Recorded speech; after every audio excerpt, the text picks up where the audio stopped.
Olá meus amigos, tudo bem com vocês? A gente está aqui hoje para falar sobre mobilização de obra.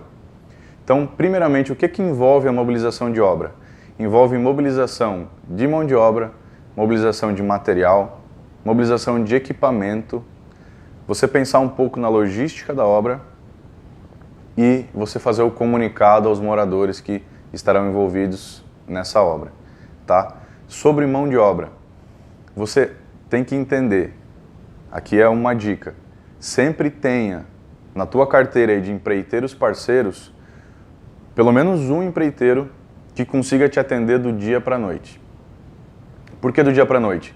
Infelizmente, é muito comum a gente ficar aí tempo, meses em tratativa com o cliente e vai, às vezes o cliente já tem projeto, mas ele aí depende às vezes de entrar uma verba, depende da vontade dele de construir, depende do tempo, não sei, enfim, vai de cliente para cliente. Mas muitas vezes o cliente te dá o ok hoje e ele quer que você inicie amanhã. E você não pode perder o cliente porque você não vai ter alguém para atender ele. Se você não atender, ele vai atrás de alguém que atenda, tá?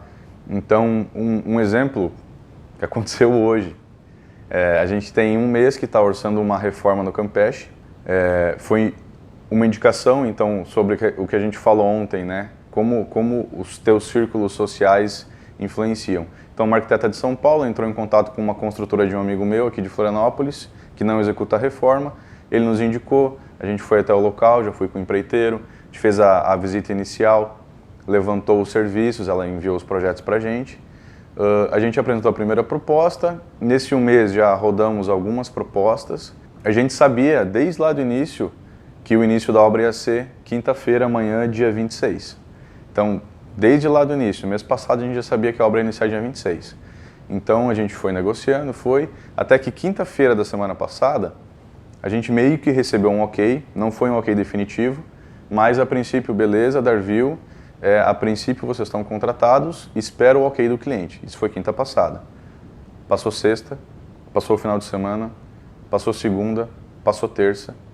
Hoje, quarta-feira, a gente recebe o ok, fomos contratados. Amanhã cedo a arquiteta está vindo de São Paulo para a gente dar o início na obra. O meu empreiteiro não foi pego de surpresa. Desde quinta passada, quando a gente praticamente recebeu o ok, meu empreiteiro ficou de sobreaviso. Ô Adriano, assim que eu tiver o ok, a gente vai entrar.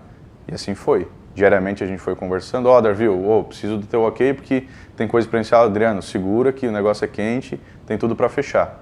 Hoje a gente recebeu o ok, amanhã cedo a gente está lá com a arquiteta na obra, para, de novo, remapear os serviços, já aproveitar que ela está vindo de São Paulo e marcar tudo que é caixinha, ponto elétrico, parede que derruba, parede que faz, ponto hidráulico que muda, revestimento que vai, iluminação, etc.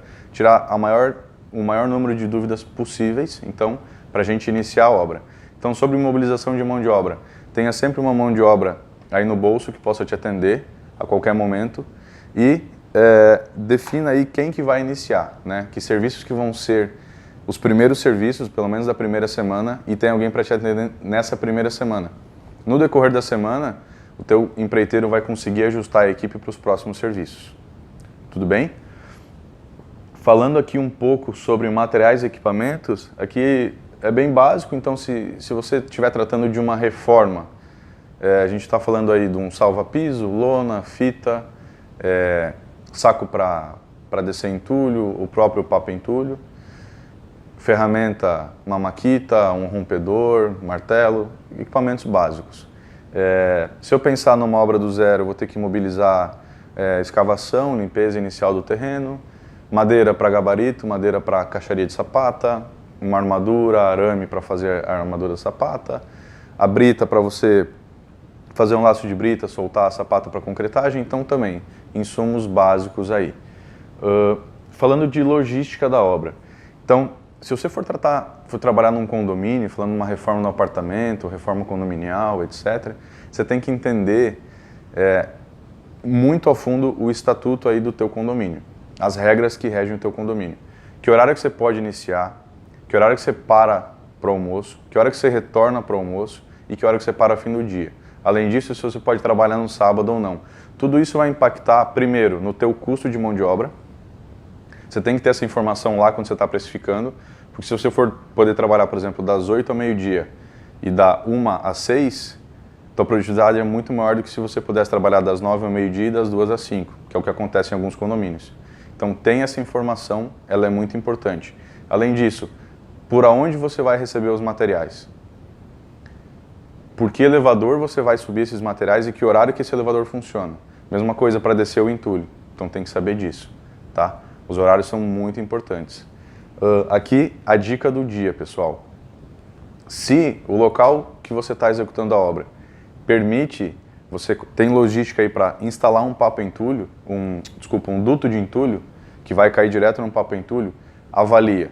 Faz uma relação de custo-benefício, que às vezes vale a pena você comprar o duto, dificilmente você vai conseguir alugar esse duto, mas vale a pena você comprar o duto, em detrimento de ficar, dependendo de expender mão de obra para ficar descendo esse entulho até o local.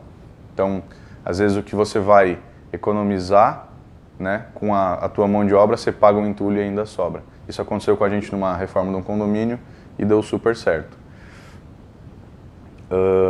Aí, finalizando aqui sobre comunicado aos moradores, então sempre comunique, independente se for condomínio ou se for uma vizinhança, comunica, né? Tratando de condomínio, faz uma cartinha, conta um pouco da tua empresa, conta o que você vai executar, quais horários que pode gerar ruído, já deixa algum contato, o pessoal entrar em contato, bota nas caixinhas do correio, né? Se você está falando uma construção que envolve aí uma vizinhança, mesma coisa, faz a cartinha de início de obra, entrega nas casas, se mostra, né, se apresenta aí para o pessoal, para que você consiga levar aí os serviços numa boa. Tá, pessoal? Então por hoje é só. A gente falou aí então sobre mobilização de obra, alguns itens importantes aí, algumas dicas importantes para você levar para qualquer obra que você for executar. Beleza? Até a próxima e a gente se fala. Abraço!